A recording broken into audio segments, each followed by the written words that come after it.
You know the feeling. You're outside, and suddenly the world changes faster than you expected. The sky darkens. The wind turns sharp. Your phone battery is low. The street is emptier than it should be. Maybe the train has stopped.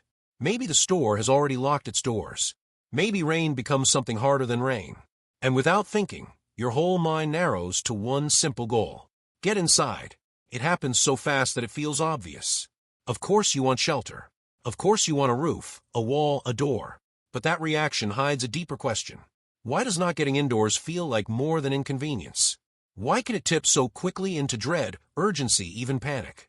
Why does standing outside without access to shelter sometimes feel strangely close to helplessness, even in a modern city, even with roads, lights, maps, and other people around?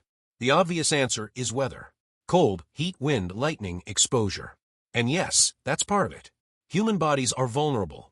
Shelter protects temperature, skin, sleep, tools, food. On the most practical level, indoors means survival. But that explanation isn't deep enough. Because people panic about being unable to get indoors even when the danger is not yet physical. The storm hasn't hit. The street is only unfamiliar. The crowd is only shifting. The parking lot is only too open. The train platform is only too exposed. The body reacts before the event fully arrives. Something else is happening. What we call indoors is not just protection from the elements. It is one of the oldest safety signals the human nervous system knows how to read. A building tells the brain several things at once. There are boundaries here. There is reduced exposure. There is some control over temperature, light, sound, entry, and threat. There is a difference between inside and outside, between access and exclusion, between being reachable by danger and being buffered from it. In other words, shelter does not just block the world. It organizes it. And the human brain is exquisitely sensitive to that kind of organization. Research on threat and safety suggests that what calms us is not only the absence of danger, but the presence of predictability and control. A situation feels safer when we can estimate what might happen, where it might come from, and what we can do about it. When those things vanish, anxiety rises fast. That is why exposure unsettles us. Open space is not automatically terrifying, but unprotected exposure, especially when paired with uncertainty, can make the mind feel suddenly primitive. You are visible. You are permeable. You do not control the conditions around you. You are waiting on forces that do not care what you prefer. And panic often begins when the brain stops asking, "Is this comfortable?" and starts asking, "Can I still do something?" That question matters more than we admit, because panic is rarely just fear of the threat itself. Very often, it is fear plus failed control. Fear plus no obvious action. Fear plus no route to safety that feels reliable. That is why the image of a locked door can feel so intense. The door is not just wood and metal. It is a broken promise. There should have been a boundary between me and this. There should have been somewhere to go. This becomes even clearer when you look at anxiety disorders like agoraphobia. People often describe agoraphobia as fear of open spaces, but that's not really the core of it. Clinically, the deeper fear is being somewhere escape feels difficult, help feels unavailable, and panic itself feels innocent. Crowds, parking lots, bridges, public transport, long lines, unfamiliar places. These become frightening not because they are inherently dangerous, but because they seem to remove the person's access to retreat, support, or control. That distinction matters. The terror is not simply outside. It is exposure without refuge. And that tells us something broader about human psychology. We are not only creatures who fear harm. We are creatures who monitor our options. We scan constantly for places of retreat, people of refuge, exits, thresholds, cover, doors, companions, routes back to safety. A nervous system is partly an escape planning device. Even in animal research, this appears clearly. Under threat, animals orient rapidly toward shelter. Safety is not just the absence of the predator, it is the availability of a place to run to. A known refuge changes behavior immediately. Without it, the same environment feels different. Humans are more complex, of course. We have language, memory, cities, architecture, weather apps, trauma, culture. But the basic logic remains. Our brains don't merely ask whether danger exists. They ask where safety is located. And indoors, for most of human history, has been one of the clearest answers. Not always, of course. Some indoor places feel trapping rather than safe.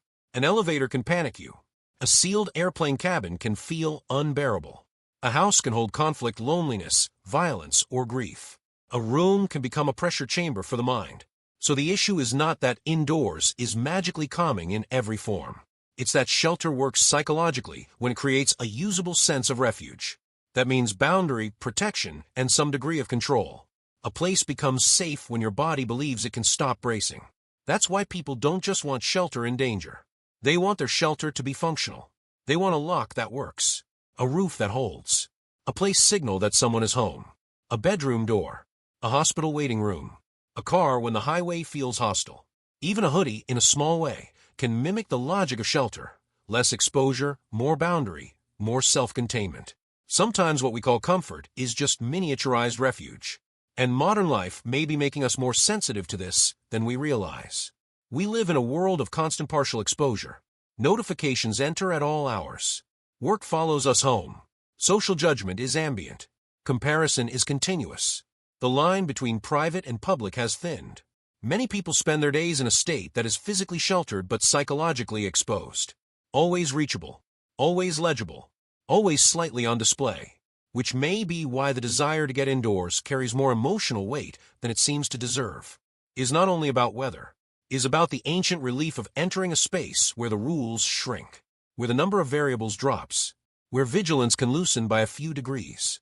A home, at its best, is a machine for reducing uncertainty. That doesn't mean humans simply prefer hiding. In fact, we often want a balance. We like windows, views, vantage points, prospect. We want to see without being. Environmental psychologists and designers have long noticed this tension. Humans are drawn to settings that offer both openness and refuge, visibility and cover. Not as a rigid law, but as a recurring pattern. Which makes sense. We want to know what's out there. But we also want a place from which to know it. That is a deeply human formula. Not pure exposure. Not pure enclosure. A threshold. And maybe that's why being unable to get indoors can feel so destabilizing. It strips you of the threshold. It forces you into pure condition. No pause. No buffer. No backstage. You are just there, with the world happening directly to you. There's something existential in that. Because shelter has never been only architectural. Is psychological, social, even spiritual. Children need a safe haven before they can explore. Adults do too, though we hide it better. We need some place, some person, some pattern of life that functions like an inner room, a secure base from which the world becomes tolerable enough to engage. Without that, curiosity collapses into vigilance. Ambition collapses into survival. Even identity begins to change. When people live too long without reliable shelter, literal or emotional, their world shrinks. Not because they are weak, but because the mind is expensive. Reflection, creativity, patience, generosity, and long-term planning all require some degree of felt safety.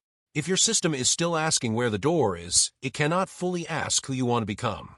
Safety is what makes depth possible. That may be one of the quiet truths hidden inside this topic. We like to imagine panic as irrational, embarrassing, overly dramatic. But often panic is the nervous system protesting a collapse of refuge. Is the body saying, I can't regulate this if there is nowhere to place the threat outside of me? A house is not just a place you live. It is a way your mind distributes fear. A wall is not courage, but it can give courage somewhere to stand. And this is where the subject turns back toward modern life in a more uncomfortable way. Because a lot of people today technically have shelter, but do not feel sheltered. They have roofs, but not rest. Doors, but not privacy. Connectivity, but no refuge. They move through crowded, climate-controlled, digitally mediated environments while carrying a nervous system that still keeps asking whether there's anywhere to exhale without being interrupted. So when you panic because you can't get indoors, the feeling may be older than the moment itself. Older than the street. Older than the storm. Older than the city. It may come from the ancient logic that life is bearable when danger has edges, and unbearable when it doesn't, which leaves a more personal question behind. When you say you need to get inside, what are you really trying to get inside of? A room? A boundary? A moment of control? Or just one place in this world where your body no longer has to negotiate with everything at once?